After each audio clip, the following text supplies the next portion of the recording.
आज माझ्या शेतकऱ्याचं उत्पन्न तुम्ही दुप्पट नाही केलं.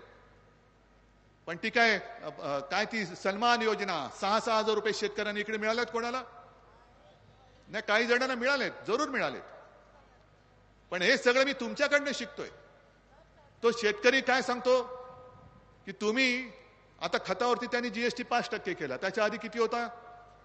18%.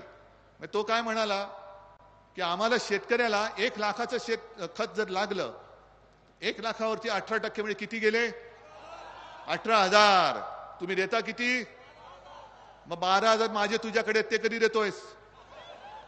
मग हे खताचं झालं, औषधांचं झालं, शेतीची अवजार आहेत, पंप आहे, मोटर, सगळंच त्याच्यावरती जीएसटी एवढा लावून ठेवलाय. अहो, शेततळ्यासाठी जे प्लास्टिक लागतं त्याच्यावरती पण जीएसटी आहे.